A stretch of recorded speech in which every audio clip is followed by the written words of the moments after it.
नमस्कार, स्वागत है आज की नई क्लास में। अपने जो एनसीईआरटी सीरीज है उसी में कक्षा 6 की पुस्तक को उठाया है और इसी पुस्तक को अपने अच्छे से पढ़ेंगे। और आपको जैसा कि पता है कि किताबों का अध्ययन आपकी नींव को मजबूत करता है, तो ये क्लासें सभी प्रतियोगी परीक्षाओं के लिए उपयोगी रहेगी। अपने सभी साथियों तक ये क्लासें पहुंचाएं और आप भी इसका लाभ उठाएं। तो आज हम कक्षा 6 की सामाजिक विज्ञान की एनसीईआरटी किताब पढ़ रहे हैं।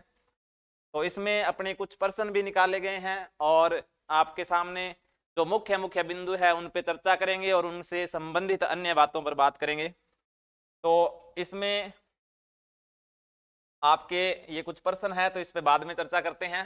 पहले जो आपकी पहला पाठ है उसका नाम है पृथ्वी पर स्थानों की स्थिति। पृथ्वी पर स्थानों की स्थिति, पृथ्वी पर कौन से स्थान है, उनकी क्या स्थिति है, इस पे हम चर्चा करेंगे। तो ये जो पहला पाठ है इसकी पहली परिभाषा है आर्यभट्ट जी की है। इन्होंने कहा है कि पृथ्वी अंतरिक्ष में स्थित है। जैसे आप सभी को पता ही है कि पृथ्वी सौरमंडल में है और सौरमंडल में जो मुख्य ऊर्जा का स्रोत है वो है सूर्य, और सूर्य के चारों ओर चक्कर लगाते हैं ग्रह, उन्हीं में से एक ग्रह है पृथ्वी। तो सौरमंडल में मुख्यतः सौरमंडल में पृथ्वी अंतरिक्ष में स्थित है और जल, पृथ्वी, अग्नि। तो पृथ्वी पर जल है और पृथ्वी के आंतरिक जो है, जैसे मेघमा है तो अग्नि भी है, वायु भी है। इस प्रकार आपके पृथ्वी पर जलमंडल है, स्थल मंडल है, वायुमंडल है, तीनों को मिलाकर क्या बनता है, जैव मंडल से बनी है और गोलाकार है। तो यहां पर आपने ध्यान रखना है कि पृथ्वी गोलाकार तो नहीं है, लेकिन ये परिभाषा आर्यभट्ट जी की है। तो इन्होंने कहा है कि पृथ्वी गोलाकार है, यह सभी स्थलीय और जलीय प्राणियों से घिरी हुई है। तो अगर परीक्षा की दृष्टि से पूछें कि पृथ्वी की आकृति कैसी है, तो गोलाकार तो नहीं है। पृथ्वी की आकृति है लद्वक्ष गोलाभ। कैसी है? लद्वक्ष गोलाभ, जिसको भू आभ भी कह देते हैं। क्या बोल देते हैं? भू आभ, या फिर इसको जियोड भी कह देते हैं, जियोड। तो पृथ्वी की आकृति, क्योंकि ये केंद्र ध्रुवों पर चपटी हुई है, विषुवत रेखा पर फैली हुई है, इसलिए इसकी अगर आकृति की बात करें तो कैसी हो जाएगी? लद्वक्ष गोलाभ, या फिर भूआभ कह देंगे, या क्या बोल देंगे? जियोड बोल देंगे। लेकिन ये आर्यभट्ट जी की परिभाषा है। पृथ्वी अंतरिक्ष में स्थित है। जो पृथ्वी जल, अग्नि और वायु से बनी हुई है, यह गोलाकार है और यह सभी स्थलीय और जलीय प्राणियों से घिरी हुई है। तो ध्यान रखेंगे, पृथ्वी की अगर आकृति की बात करें तो कुछ चीजें आपने अपने स्वयं विवेक से सही करनी है। ये माना गया है कि आपकी ऑथेंटिक टेक्स्ट बुक में जो लिखा होता है वो सही होता है और उस पर अपने उसको सही मानते हैं, लेकिन कुछ चीजें होती है समय के अनुसार परिवर्तन के आधार पर होती है। आपने एक चीज का ध्यान रखना है, ये कक्षा 6 की बुक है और कक्षा 6 विद्वानों ने जब इस बुक को लिखा है तो इसमें कक्षा 6 की परिपक्वता को ध्यान में रखते हुए लिखा है। तो कुछ चीजें बालकों को सीधे रूप में समझ में आ जाए उसके लिए आसान रूप में लिखी जाती है। उसका मतलब ये नहीं होता कि वो गलत होती है, लेकिन हमने परीक्षा का भी ध्यान रखना है। तो अगर हमसे पृथ्वी की आकृति पूछे तो गोलाकार न मानते हुए क्या बोलेंगे? लद्वक्ष गोलाभ, या फिर भूआभ, या फिर क्या बोलेंगे? जियोड। इसके बाद में जो आपका पहला पाठ है और पहले पाठ में जो संबंधित है वो मानचित्र से संबंधित है। मानचित्रण और अक्षांश देशांतर, अक्षांश देशांतर। तो आपने इस क्लास में मानचित्रण के बारे में, अब मानचित्र होता क्या है, अगर मानचित्र की बात करें तो मानचित्र क्या होता है? मानचित्र किसी भी क्षेत्र की, जो कोई भी क्षेत्र है उसकी भौगोलिक स्थितियों का चित्रात्मक वर्गीकरण होता है, वही क्या होता है? मानचित्र। यहां पर सारी चीजें हमने नहीं पढ़नी है जो अपनी परीक्षा उपयोगी है, महत्वपूर्ण चीजें उन्हीं पे चर्चा करेंगे। तो इस पाठ में बहुत सारे छोटे बच्चों को समझाने के लिए है, लेकिन अपने को इतना नहीं ध्यान रखना है। तो ये जो आपके पास में मानचित्र है वो एक काल्पनिक लघु नगर का मानचित्र है। लघु नगर जो कि बृहद मापनी पर और बड़ा नगर होता है वो लघु मापनी पर दर्शाया जाता है। तो इसमें जो आपके सामने है लघु मानचित्र है, तो इसमें ये रेलवे स्टेशन है और यहाँ पर कुछ और चीजें बनी हुई है, यहाँ पर बाजार है, ये संग्रहालय है और क्षेत्र बने हुए हैं। तो इसको देख के हम बता सकते हैं कि ये मार्ग है और इस पर ये बाजार है, इस जगह पर ये है। तो ये प्रतीकात्मक जो चित्रण है इसी को हम क्या बोलेंगे, मानचित्र। और मानचित्र हमेशा दिशा से निर्धारित होता है। किससे होता है, दिशा। तो किसी भी मानचित्र में ऊपर की ओर उत्तर होगा, ऊपर की ओर क्या होगा, उत्तर, और नीचे हमेशा दक्षिण होता है। अगर किसी भी भाग की बात करें तो बाईं ओर का हिस्सा जो है वो हमेशा आपका होगा पश्चिम और दाईं ओर का भाग होगा आपका पूर्व। ठीक है, तो मानचित्र के हमेशा उत्तर होता है। उत्तर दिशा किसी भी मानचित्र को समझने में क्या होती है, सहायक होती है। तो यहां पर ये कुछ मानचित्र है, इससे पहले एक प्रश्न पीछे छूट गया, वो देख लेते हैं कौन सा था। यहां पर किसी भी मानचित्र के 3 मुख्य घटक हैं। तो मानचित्र आपको बताया गया है कि मानचित्र क्या होता है, किसी भी भौगोलिक क्षेत्र का प्रतीकात्मक रेखांकन होता है, वो मानचित्र होता है। और मानचित्र पर दिशा महत्वपूर्ण होती है। कोई भी भाग किस दिशा में है इससे हमें पता चलता है मानचित्र की विशेषता का। और जो आपके सामने मानचित्र है उस पर जितनी दूरियां होती है ए बिंदु से बी बिंदु तक, मान लो रेलवे स्टेशन से बस स्टैंड की दूरी है, तो स्वाभाविक रूप से ये क्या है, किलोमीटर में होगी या मीटर में होगी, अलग अलग मापनियों पे होगी। लेकिन अगर मानचित्र बनाएंगे तो ये सेंटीमीटर या इंच में होगी, छोटी आकृतियां होगी। तो अब जो ये धरातल की दूरियां हैं ये मानचित्र पर दिखाई गई है, इसी को हम क्या बोल देते हैं, मानचित्र बोलते हैं। और मापनी के आधार पर तो जो ये प्रतीकात्मक रूप से दूरियां हैं, तो दिशा के बाद में महत्वपूर्ण चीज हो जाती है दूरी। किसी भी मानचित्र पर सबसे पहले और सबसे महत्वपूर्ण है दिशा, और दिशा के बाद में सबसे महत्वपूर्ण चीज होती है भी कोई भी जगह है, स्थान है, वो कितनी दूरी पर है। और तीसरी सबसे महत्वपूर्ण चीज होती है प्रतीक चिन्ह। प्रतीक चिन्ह, प्रतीक चिन्ह का मतलब यह है कि अगर कोई मार्ग जा रहा है तो उसके ऊपर कोई पुल है या फिर कोई पोस्ट ऑफिस है या कोई और रूट चिन्ह है, उससे हमें पूरे मानचित्र को देख के पता चलता है कि कौन से स्थान पर क्या चीज है। तो मानचित्र के लिए महत्वपूर्ण चीज होती है दिशा, दूरी और प्रतीक चिन्ह। तो इसमें सही आंसर हो जाएगा दूरी, दिशा और प्रतीक चिन्ह। किसके लिए, मानचित्र के ये प्रमुख 3 क्या है, घटक हैं, ध्यान रखेंगे। इसके बाद में आगे की तरफ है, मानचित्र अनेक प्रकार के होते हैं, विशिष्ट प्रकार की सूचना प्रदान करने वाले मानचित्र को कहते हैं। तो स्वाभाविक है कि मानचित्र अलग अलग प्रकार के होते हैं, लेकिन यहां पर प्रश्न पूछा गया है कि विशिष्ट प्रकार की सूचना प्रदान करते हैं, तो वो कौन से मानचित्र होते हैं। मानचित्र तो आप समझ गए कि किसी भी प्रतीकात्मक भौगोलिक क्षेत्र का चित्रांकन ही होता है, उसे क्या बोलते हैं, मानचित्र। भौतिक, अब जो भौतिक भाग होता है जिसमें हम बात करते हैं पर्वत, पठार, मैदान और मरुस्थल, तो ये कुछ भाग हैं जिनको अगर हम किसी भी मानचित्र में दर्शाएंगे तो वो कैसे मानचित्र होंगे, वो भौतिक मानचित्र होंगे। अगर हम बात करें राजनीतिक मानचित्र की, राजनीतिक मानचित्र में किसी भी देश, किसी भी क्षेत्र की राजधानियां, सीमाएं और बाकी चीजें शामिल होती है, तो उसे बोलते हैं राजनीतिक मानचित्र। थेमेटिक मानचित्र, थेमेटिक मानचित्र होता है कोई विशिष्ट चीज को लेके, अगर हम बात कर लें अरावली कोई दर्शाना है किसी क्षेत्र में, अगर हमने पठार के कुछ विशेष भाग को दर्शाना है, अगर किसी शहर की किसी विशेष स्थितियों को दर्शाना है, तो वो होती है विशिष्ट प्रकार की सूचना। वो क्या हो जाएगी, विशिष्ट प्रकार की सूचना। और उसको हम दिखा सकते हैं कौन से मानचित्रों में, थेमेटिक मानचित्रों में, जो कि आपके आगे हम पढ़ लेंगे। तो यहां पर मानचित्र आप समझ गए, मानचित्र क्या है, यह है मानचित्र किसी भी क्षेत्र का एक प्रतीकात्मक चित्रण या रेखांकन। किसी भी क्षेत्र का कोई शहर हो सकता है, कोई देश हो सकता है, कोई विश्व हो सकता है, उसका प्रतीकात्मक चित्रण या रेखांकन क्या कहलाता है? मानचित्रण कहलाता है। यह एक लघु क्षेत्र में आपके गांव कस्बा हो सकता है, बृहद क्षेत्र जिसमें आपका जनपद, राज्य या विश्व हो सकता है। तो यहां पर आपने ध्यान रखना है, एक तो कौन सा? लघु क्षेत्र का मानचित्र। लघु क्षेत्र के मानचित्र में अगर हम बात करेंगे तो आपका इसमें आ जाता है गांव कस्बा या कोई क्षेत्र विशेष, गांव या कस्बा। और दूसरा भाग आता है आपका बृहद क्षेत्र।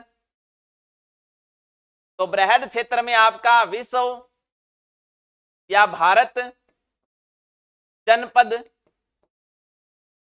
तो ये आ जाते हैं बृहद क्षेत्र में।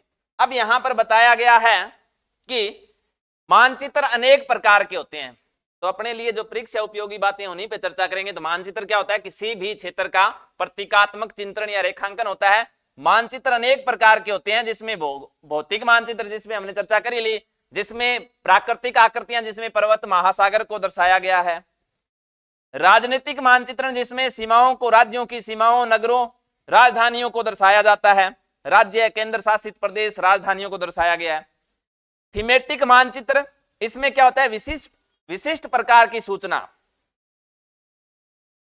इस पर हमने चर्चा कर ही ली है। इसके बाद में अगर हम बात करें किसी भी मानचित्र के 3 मुख्य घटक, तो कोई भी मानचित्र जब हम बना रहे हैं तो उसमें मुख्य घटक कौन से होते हैं? हमने पहले ही बात कर ली। एक तो होता है दूरी, एक होता है दिशा, और एक क्या होता है? प्रतीक चिन्ह। तो दूरी, दिशा और प्रतीक चिन्ह किसी भी मानचित्र के लिए सबसे जरूरी चीजें होती है। ठीक है, तो इनके बारे में भी अपने ध्यान रखना है। आगे की अगर इसमें यही महत्वपूर्ण बातें थी। आगे जो लघु मानचित्र है, इसमें दिशा की बात करें तो दिशा सभी को पता है कि उत्तर की ओर हमेशा उत्तर होता है। किसी भी मानचित्र में नीचे की ओर हमेशा दक्षिण होता है। किसी भी भाग के बाईं ओर हमेशा पश्चिम होता है और दाईं ओर हमेशा क्या होता है? पूर्व होता है। तो ये जो मुख्य 4 दिशाएं हैं, उत्तर, दक्षिण, पूर्व, पश्चिम, इसको हम बोलते हैं चतुर्दिश। क्या बोलते हैं? 4 दिशाओं को बोलेंगे चतुर्दिश, या फिर इन्हें प्रधान बिंदु भी कह देते हैं। या क्या बोल देंगे? प्रधान बिंदु। तो प्रधान बिंदु या चतुर्दिश कौन सी दिशाएं होती है? तो उत्तर, दक्षिण, पूर्व, पश्चिम, जो मुख्य भाग हैं, उत्तर, दक्षिण, पूर्व, पश्चिम, इन 4 दिशाओं को बोलते हैं चतुर्दिश या फिर प्रधान बिंदु। अब उत्तर दिशा और दक्षिण दिशा, बड़ी दिशा, इनको पहले रखेंगे, बाकी जो भी आ रहा है साथ में ले लेंगे। तो इन दोनों के बीच का भाग ऐसे बोलेंगे उत्तर पूर्व। तो उत्तर को पहले और बाद में पूर्व। इस ओर का जो भाग है इसको बोलेंगे उत्तर पश्चिम, और ये जो भाग है इसको बोलेंगे दक्षिण पश्चिम, और ये जो भाग है इसको बोलेंगे हम दक्षिण पूर्व। तो ये मुख्य सामान्यतः सभी को जानकारी है, लेकिन ध्यान रखेंगे चतुर्दिश कौन सी दिशाएं आती है? मुख्य दिशाएं, जिसमें आपके पूर्व, पश्चिम, उत्तर और दक्षिण शामिल है। तो ये सामान्य सी जानकारी है, आपको पता ही है पहले से। इसके बाद में अगर हम बात करें तो यहां पर किसी भी मानचित्र में प्रतीक चिन्हों की बात करें तो कुछ चिन्ह दिए गए हैं। यहां पर जो ये रूट चिन्ह है ये हो जाएगा रेल लाइन, बड़ी लाइन, ये छोटी लाइन, और ये यहां पर इस प्रकार से रेल लाइन के पास में एक स्थान दिया गया है और यहां पर लिख दिया रेलवे स्टेशन। तो ये किसका प्रतीक हो गया? रेलवे स्टेशन का। पक्की सड़क सीधी लाइन हो जाएगी। कच्ची सड़क 2 लाइनें डैश डैश के रूप में आ रही है तो वो कच्ची सड़क का प्रतीक है। अंतरराष्ट्रीय सीमाएं लंबी रेखाओं के बीच में बिंदु, मोटी हो थोड़ी, छोटे भागों के बीच में बिंदु, और बिना बिंदु के कौन सी हो जाएगी? जिला सड़कें हो जाएगी। नीले रंग में एक नदी का रूप है, कुआं आपका इस प्रकार से गोल भाग हो जाएगा, तालाब। यहां पर ध्यान देंगे नहर। अगर हम पक्की सड़क के साइड में एक रास्ता मार्ग निकाल दें तो इस प्रकार का जो चिन्ह होता है वो किसका होता है? आपका हो जाएगा ये नहर का, और यहां पर जो ये प्रतीक चिन्ह है ये हो जाएगा आपका सेतु यानी पुल का, पुल सेतु। इसके बाद में यहां पर मंदिर का निशान रहेगा, गिरजाघर का और मस्जिद का। इसके बाद में छतरी का या जो भी स्थान है, डाकघर का पीओ, डाक या टेलीग्राफ कार्यालय का पीटीओ और पुलिस स्टेशन का पीएस आ जाएगा। ठीक है, तो ये कुछ रूढ़ चिन्ह हैं, ज्यादा महत्वपूर्ण नहीं है, बस एक जानकारी के लिए में ध्यान रखना है आपने। आगे बात करें तो यहां पर पृथ्वी का मानचित्रण, तो यहां पर निर्देशांक बताए गए हैं, ज्यादा कोई परीक्षा उपयोगी इसमें कुछ है नहीं। आगे यहां पर एक प्रश्न आया आपके सामने, क्योंकि ये जो आपका पहला पाठ है ये मानचित्रण और अक्षांश देशांतर से संबंधित है, तो मानचित्र की सामान्य सी जानकारी एक बार दोहरान कर लेते हैं। मानचित्रण किसी भी भौगोलिक क्षेत्र का प्रतीकात्मक जो रेखांकन कागज पर किया जाता है, मानचित्र पर किया जाता है, उसे क्या बोल देते हैं? मानचित्र। मानचित्र के जो प्रमुख 3 घटक हैं उसमें हम बात करेंगे दूरी का, उसमें दिशा हो गया और उसमें होते हैं प्रतीक चिन्ह। इसके बाद में अलग अलग प्रकार के मानचित्र होते हैं, जैसे भौगोलिक मानचित्र जिसमें पर्वत, पठार, मैदान के बारे में जानकारियां दी जाती है। इसके बाद में आपके आते हैं राजनीतिक, जिसमें किसी भी देश की राजधानी, देश की स्थिति, सीमाएं, अंतरराष्ट्रीय सीमाएं, राज्य सीमाओं के बारे में बताया जाता है, वो राजनीतिक मानचित्र। और कोई भी क्षेत्र के विशेष जानकारियां जिसमें दी जाती है विशिष्ट मानचित्र, जिसे थीमेटिक मानचित्र कह देते हैं। ये सामान्य सी जानकारियां थी। इसके बाद में बात आती है इसकी ग्लोब। ग्लोब की बात करें तो ग्लोब क्या होता है कि ये पृथ्वी का जैसा ही एक प्रतीक जो होता है उसे बोल देते हैं ग्लोब। अब यहां पर भूमध्य रेखा समानांतर रेखा के समानांतर पूर्व से पश्चिम की ओर खींची गई काल्पनिक रेखाओं को क्या बोलते हैं? तो ये समानांतर। यहां पर कुछ शब्दावलियां क्लिष्ट हो जाती है, प्रश्न बिल्कुल आसान आता है कि अक्षांश ना लिख के आपके सामने लिख दे समानांतर, तो ये आपका समानांतर। अगर अक्षांश ना लिख के समानांतर लिख दें तो भी सही, एक ही बात है। देशांतर को हम क्या बोल सकते हैं? यामानोत्तर। तो यहां पर पूछा गया है कि समानांतर पूर्व, इससे इसको पढ़ने से पहले हमें अक्षांश देशांतर की पूरी जानकारी हो, तो एक बार इसका अपने अध्ययन कर लेते हैं। तो क्लास में बने रहें, हमारा प्रयास रहेगा कि आपको अधिक से अधिक सिखाया जाए। और अगर क्लास अच्छी लग रही है तो लाइक करके थोड़ा हौसला बढ़ा सकते हैं कि हम आगे और भी क्लासें लाएं। तो हमने बात की थी पृथ्वी की आकृति की, और पृथ्वी को वास्तविक रूप में दर्शाने के लिए जो सबसे उपयोगी चीज होती है वो होता है ग्लोब। और अगर बात करें पृथ्वी की आकार की, तो आकार पृथ्वी का कैसा है? लद्बक्स गोलाब, जिसको हम भू आब भी कह देते हैं। क्या बोल देते हैं? भू आब, या फिर इसको बोल देते हैं जियोड। तो ये पृथ्वी का आकार है, क्योंकि पूरी तरह से गोल नहीं है, ध्रुवों पर ये क्या है? कुछ चपटा है। तो ये पृथ्वी का है आकार। और पृथ्वी पर पृथ्वी के अध्ययन के लिए कुछ काल्पनिक रेखाएं खींची जाती है, जिसे हम अक्षांश और देशांतर कह देते हैं। इससे भी महत्वपूर्ण बात यह है कि पृथ्वी का जो झुकाव है, पृथ्वी का झुकाव, ये 2 तरह से आता है हमारे सामने प्रश्न। अगर हमें 66.5 डिग्री कहीं होता है और कहीं 23.5 डिग्री होता है, तो वो किस प्रकार से होता है? तो हम यहां पर देख लेंगे कि अगर हमारे सामने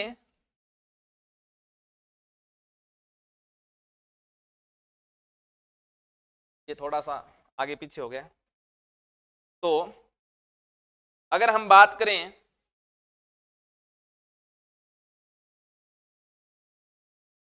दो स्थितियां बनती है हमारे सामने किसकी? पृथ्वी के झुकाव की। तो झुकाव की जहां तक बात है, 2 क्वेश्चन बनेंगे कि या तो 23.5 डिग्री झुकाव है या 66.5 डिग्री झुकाव है। तो पृथ्वी की आकार की बात करें तो लब्धक्स गोला, भू आब या जियोड है। और झुकाव की बात करें तो पृथ्वी एक तो सूर्य के चारों ओर अपनी कक्षा में चक्कर लगाती है। पृथ्वी सूर्य के चारों ओर एक निर्धारित कक्षा में चक्कर लगाती है और एक अपने ही स्थान पर इसमें झुकाव है। अपने ही स्थान पर क्या है? झुकाव है। तो यहां पर अगर हम बात करें, दो स्थितियां बनेगी। क्या बनेगी? दो स्थितियां बनेगी। और दो स्थितियां कैसे बनेगी? अगर यहां पर बात करें तो जो पृथ्वी का कक्षा है, तो कक्षा पर झुकाव, कक्षा पर झुकाव की बात करें तो यहां से ये इस प्रकार से, ये पृथ्वी का किस पर है? कक्षा पे झुकाव है, और ये हो जाएगा 66.5 डिग्री।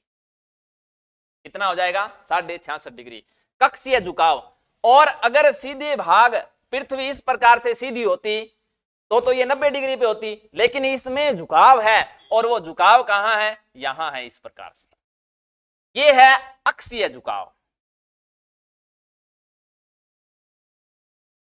ये कक्षीय झुकाव था जो 66.5 डिग्री। अब जो अक्षीय झुकाव है, जब ये झुकाव आपका 66.5 डिग्री होता है तो 90 डिग्री में 66.5 यानी यहां से झुकाव की बात करें तो ये हो जाएगा 23.5 डिग्री। तो यहां पर अक्षीय झुकाव की बात करें तो कितना हो जाएगा? 23.5 डिग्री। दोबारा ध्यान देंगे, प्रश्न आता है कि कक्षा या कक्षीय झुकाव तो हो जाएगा आपका 66.5 डिग्री, जो कि सूर्य के चारों ओर एक निर्धारित कक्षा में सभी ग्रह चक्कर लगाते हैं। तो पृथ्वी का अपनी कक्षा पर कितना झुकाव है? 66.5 डिग्री। और अगर बात करें कि अगर पृथ्वी बिल्कुल सीधी होती और घूम रही होती तो वो 90 डिग्री पे होती, लेकिन जो 90 डिग्री से झुकाव है तो वो कौन सा हो जाएगा? 23.5 डिग्री, और वो हो जाएगा अक्षीय झुकाव। तो दो प्रश्न है बिल्कुल सामान्य से यहां पर कि कक्षीय झुकाव कितना है? 66.5 डिग्री, और अक्षीय झुकाव कितना है? 23.5 डिग्री। इसके बाद में हम बात करते हैं पृथ्वी पर हमें अध्ययन के लिए काल्पनिक रेखाएं खींचनी होती है। कुछ काल्पनिक रेखाएं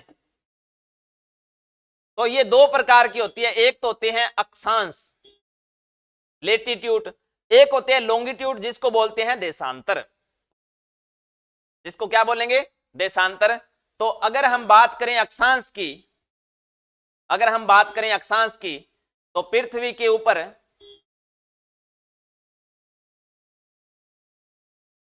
विषुवत रेखा, जिसको हम बोल देते हैं 0 डिग्री विषुवत रेखा,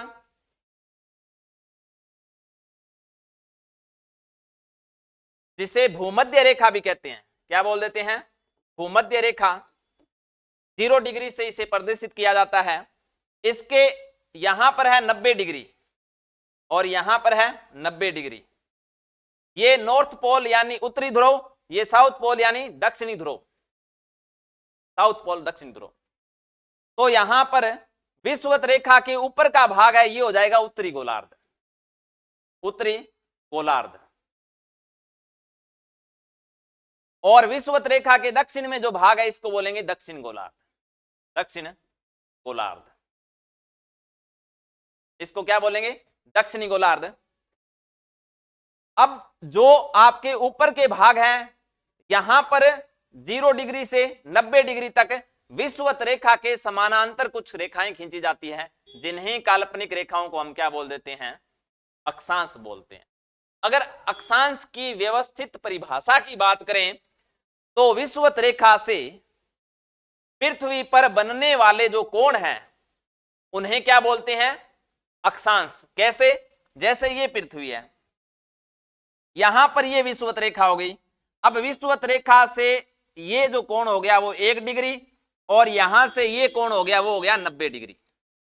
ये कोण कितना हो गया? 1 डिग्री। इस प्रकार तो यहां पर 1 डिग्री, 2 डिग्री, ये 45 डिग्री, और यहां पर 90 डिग्री। और जहां ये मिल रहे हैं 45 डिग्री मिल रहा है तो इसको इस प्रकार से बना दिया। 1 डिग्री मिल रहा है वो उसे इस प्रकार से, 23.5 मिल रहा है उसको इस प्रकार से। तो देखेंगे विषुवत रेखा से पृथ्वी पर बनने वाले कोण क्या कहलाते हैं? अक्षांश कहलाते हैं। यहां पर एक बार व्यवस्थित रूप से अपने बनाते हैं। ये पृथ्वी है, ये विषुवत रेखा है, इसे हम 0 डिग्री के रूप में प्रदर्शित करते हैं। इसके बाद में पृथ्वी विषुवत रेखा से तो ये कोण बन रहे हैं, इनको हमने क्या बोला, अक्षांश। और अक्षांश इस प्रकार से बढ़ते बढ़ते यहां तक आता है 23.5 डिग्री उत्तरी अक्षांश, यहां पर 66.5 डिग्री उत्तरी अक्षांश,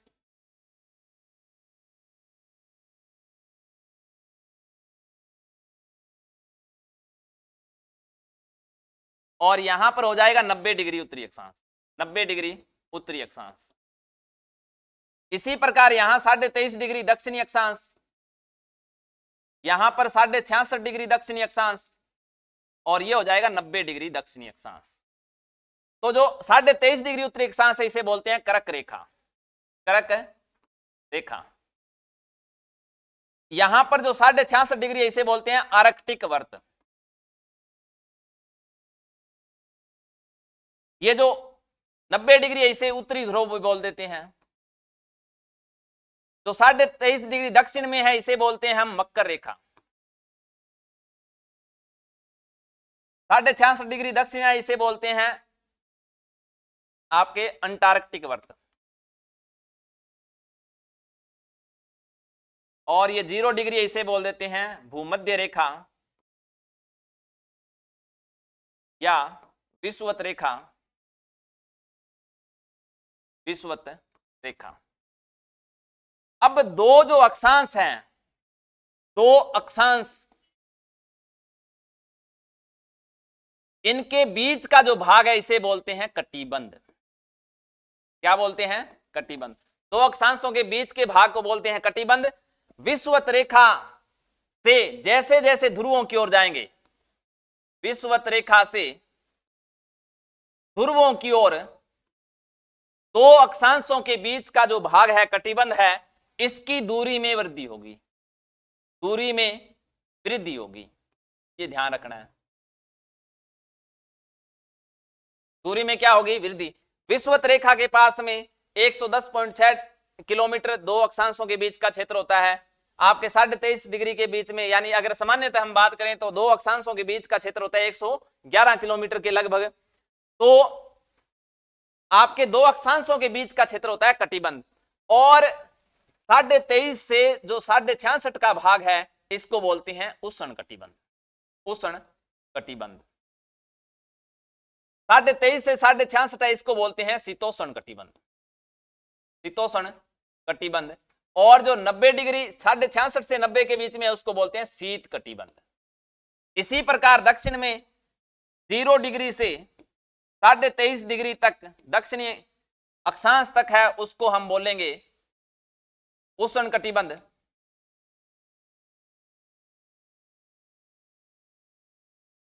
साढ़े 23 से 66.5 का जो भाग होता है उसको बोलेंगे शीतोष्ण कटिबंध। जो उष्ण के पास में है, अगर इसकी बात करें जो ऊपर का भाग है उसको उपोष्ण बोल देते हैं। और जो शीत के इसमें आपके शीतोष्ण का दक्षिण का भाग है इसको हम क्या बोल देंगे, शीतोष्ण, यानी ठंड के पास का भाग है। 66.5 से 90 डिग्री दोनों गोलार्ध में है उसको बोल देते हैं शीत कटिबंध, शीत कटिबंध। अगर हम बात करें अक्षांश की संख्या की बात करें तो इस प्रकार से पृथ्वी पर ये 0 डिग्री अक्षांश हो गया, इसके बाद में ये 1 डिग्री, और यहां तक आते आते 90 डिग्री, तो उत्तर में हो जाते हैं 90 डिग्री उत्तरी अक्षांश।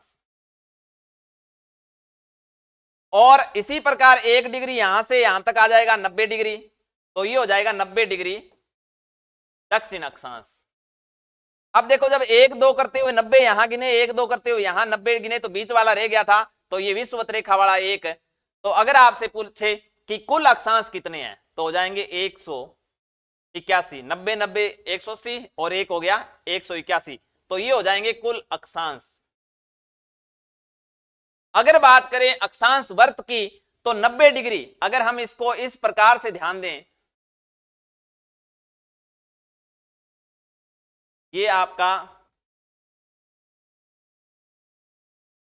0 डिग्री हो गया, और फिर हो गया आपका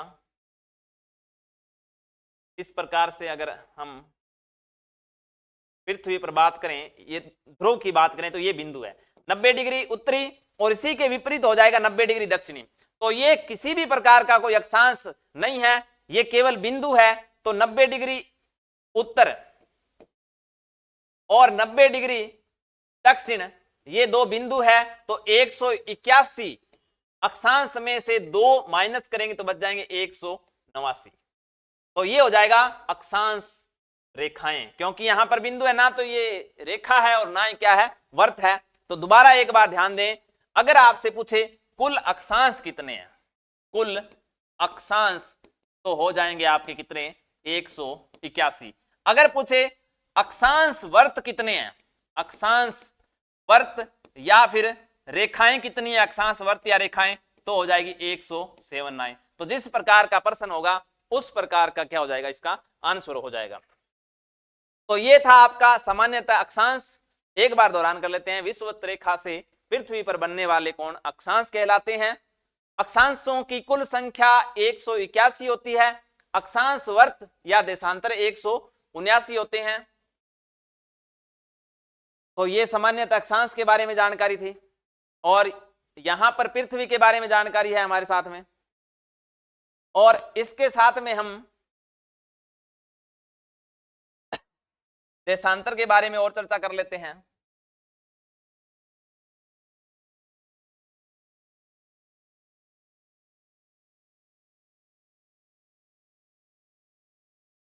देशांतर की बात करें,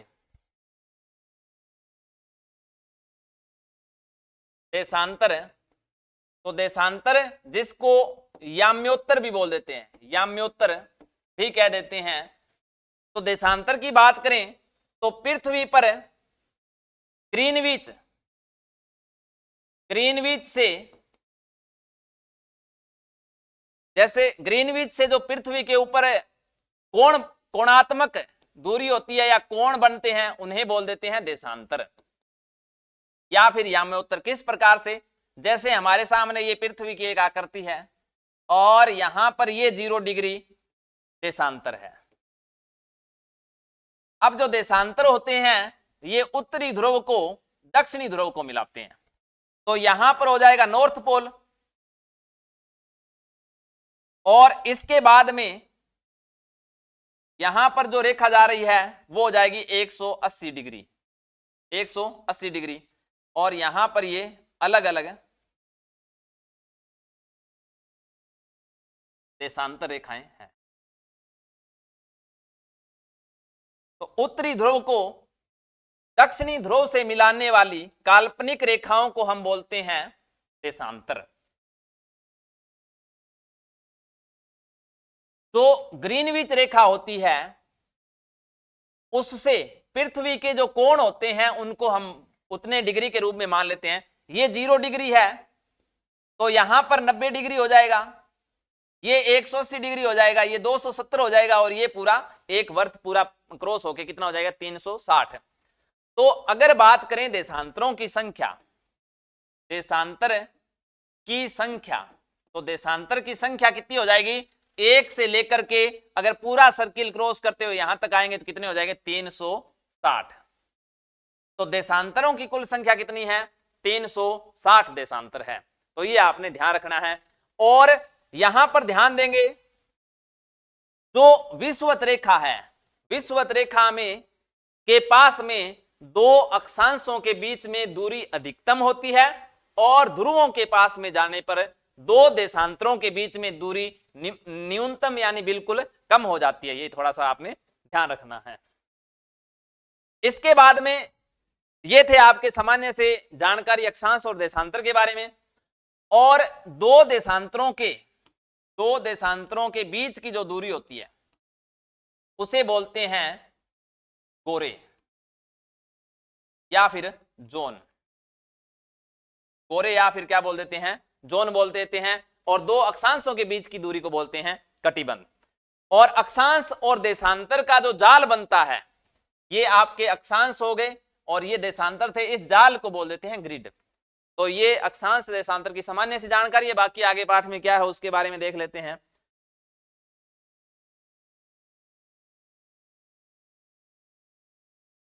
तो ये हमने अभी अभी पढ़ा है, मानचित्र के घटक दूरी, दिशा और प्रतीक चिन्ह है, छाए हो गई। इसके बाद में विशिष्ट मानचित्र हो गए।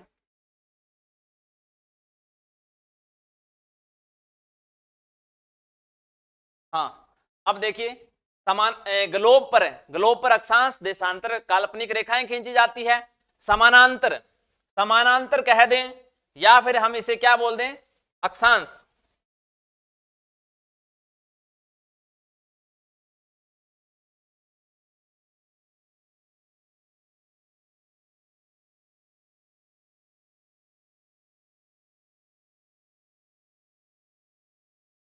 ठीक है, समानांतर को हम क्या बोल सकते हैं, अक्षांश। थोड़ा कलर चेंज कर लेते हैं।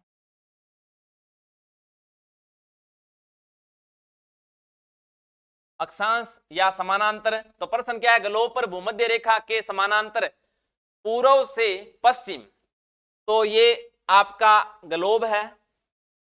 भूमध्य रेखा से, तो ये विषुवत रेखा या भूमध्य रेखा है, के समानांतर, इसके समानांतर ये रेखाएं हो गई, इसको हम समानांतर कह दें या अक्षांश कह दें।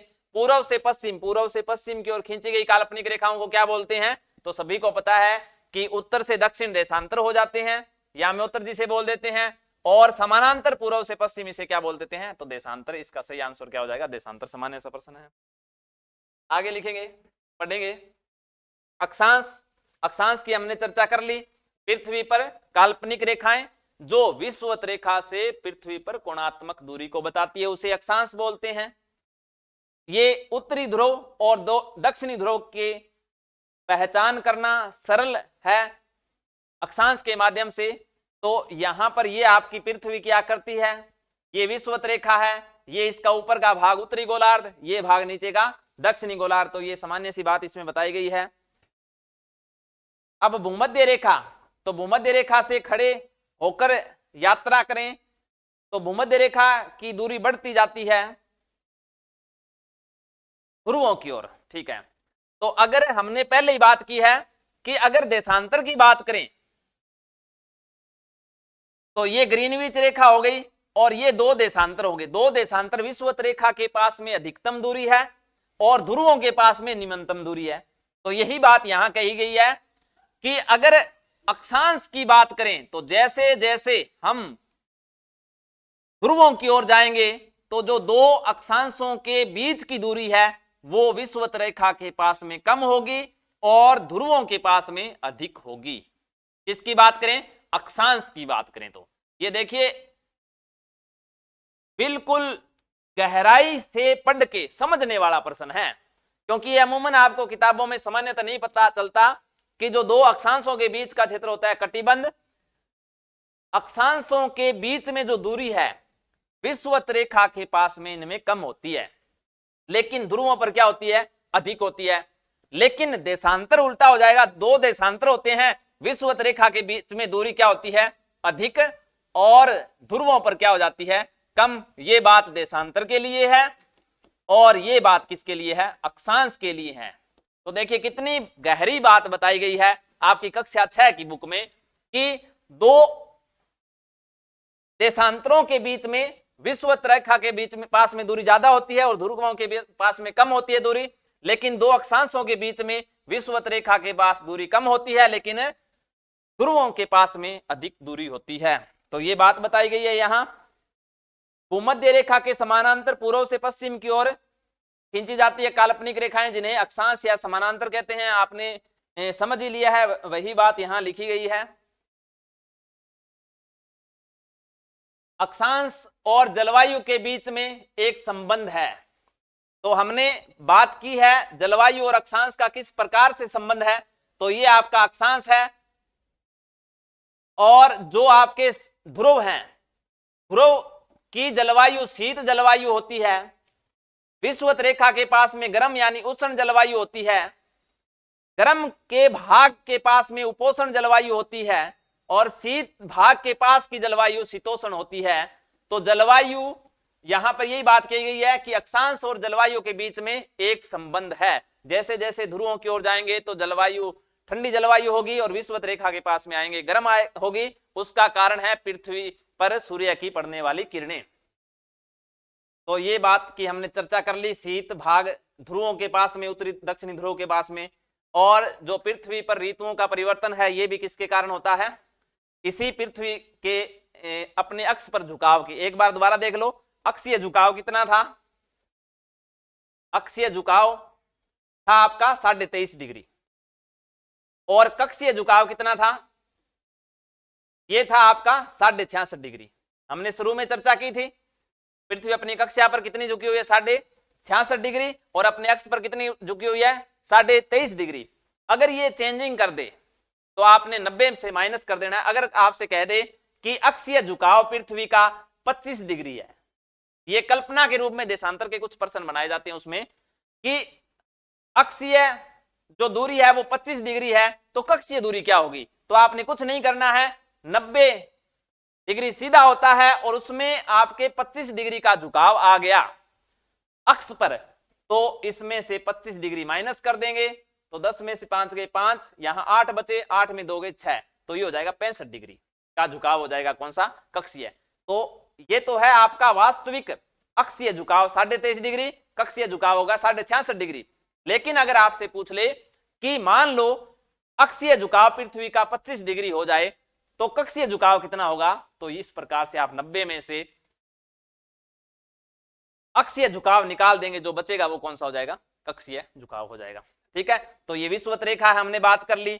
और ये आपकी कौन सी हो गई, ग्रीनविच रेखा, जो कि 0 डिग्री देशांतर के रूप में जानी जाती है।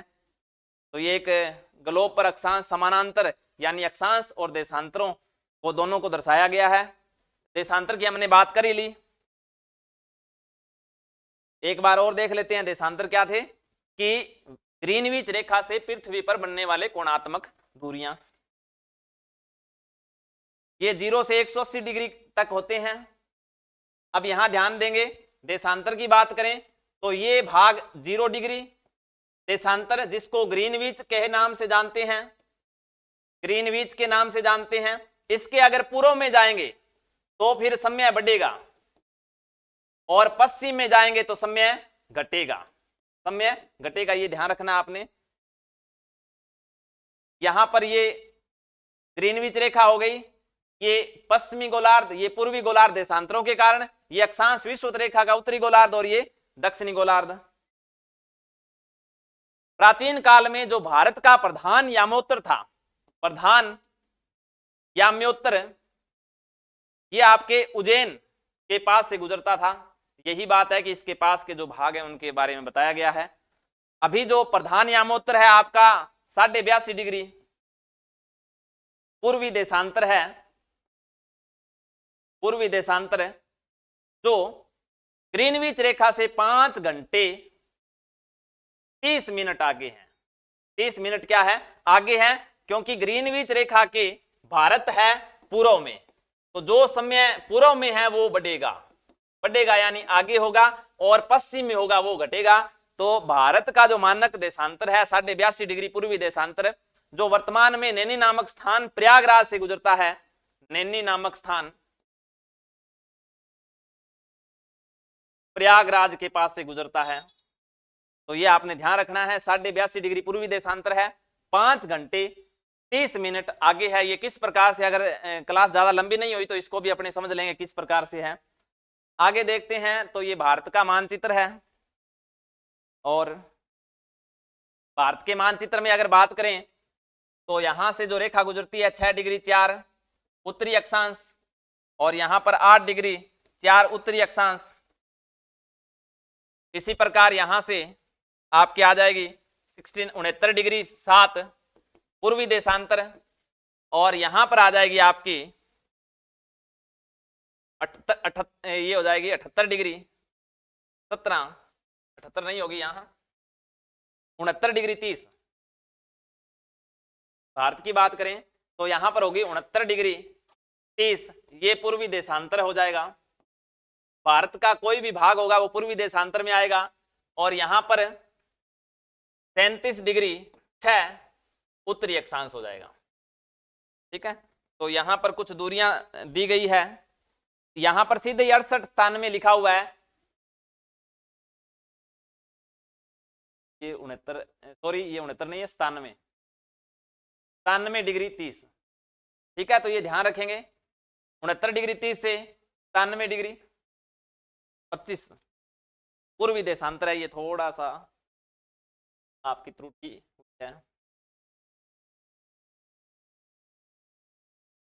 97 डिग्री 25। तो यहां पर जो आपके बुक में आंकड़े दिए गए हैं तो वो कक्षा 6 के आधार पर बड़े मुख्य मुख्य आंकड़े दिए गए हैं, लेकिन आपने आगे मिनट का भी ध्यान रखना है। 8 डिग्री 4 यहां आपकी किताब में एनसीईआरटी में 8 डिग्री से सीधा 37 डिग्री दिया गया, लेकिन ये सही आंकड़ा आपका हो जाएगा 8 डिग्री 4 उत्तरी अक्षांश, और ये 37 डिग्री आपकी किताब में दिया गया है, लेकिन आपने सही आंकड़ा ध्यान रखना है 37 डिग्री 6।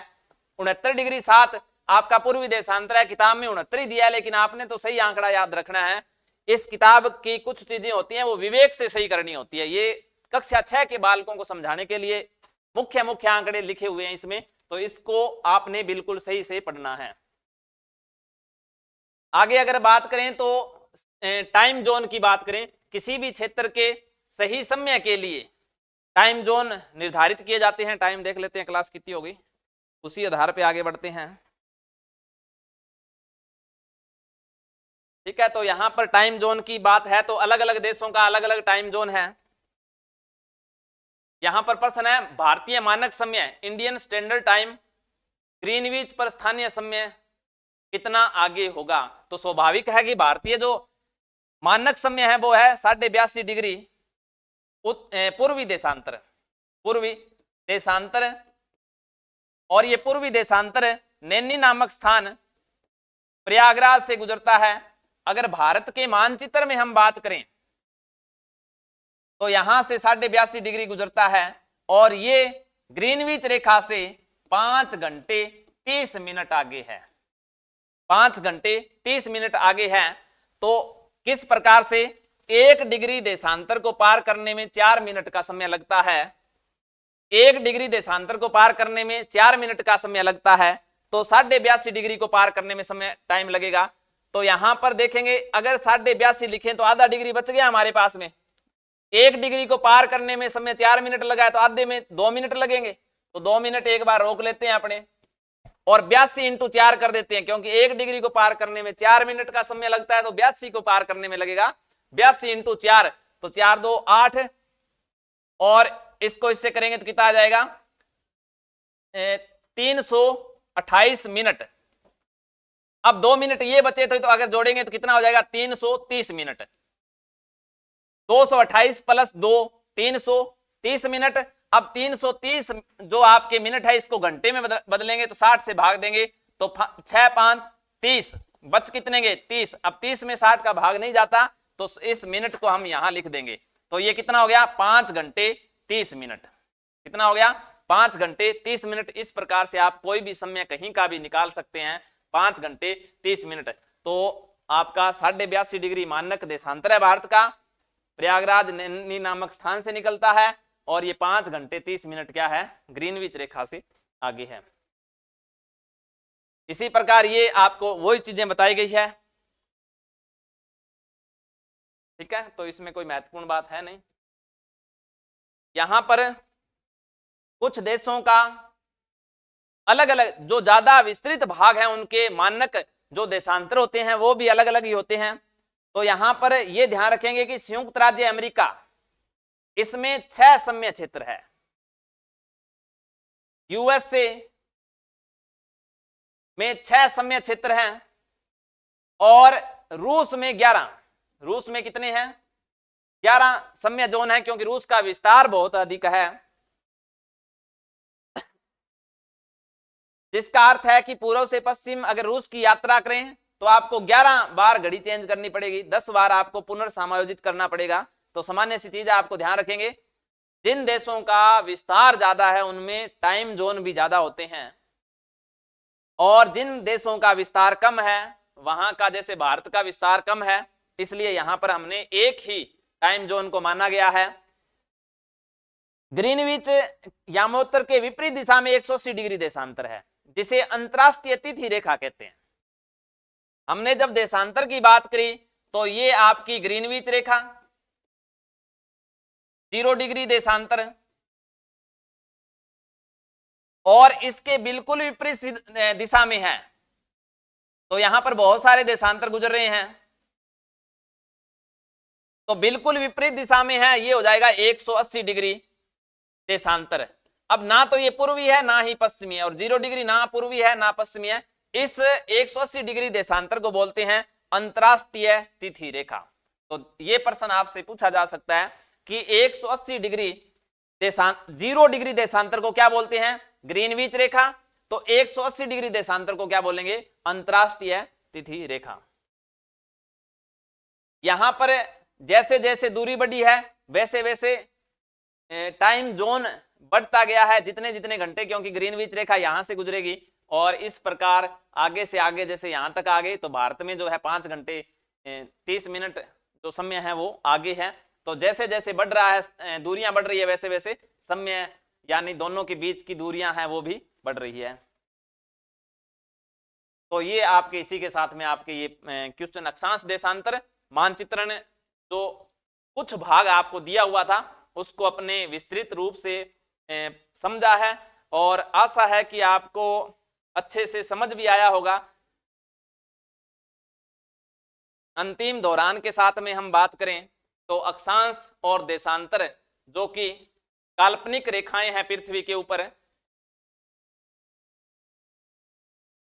अक्षांश की अगर बात करें, अक्षांश की कुल संख्या की बात करें तो कुल अक्षांश है आपके 181। अक्षांश वर्त की बात करें तो है 179, और अक्षांश रेखाओं की बात करें तो भी कितनी है? 179 अक्षांश रेखाएं, अक्षांश वर्त। अगर देशांतर की बात करें तो देशांतरों की कुल संख्या है 360, और दो देशांतरों के बीच का जो क्षेत्र होता है उसे अपने गोरे या जोन बोल देते हैं। दो अक्षांशों के बीच का जो क्षेत्र होता है उसे कटिबंध बोल देते हैं। इसके साथ में ही ये एक आपके सामाजिक विज्ञान कक्षा 6 का एक छोटा सा पाठ है जो कि अपने उससे संबंधित बाकी चीजें भी अपने कवर की है। आशा है कि आपको अच्छा लगा होगा, आपको कुछ समझ में आया होगा।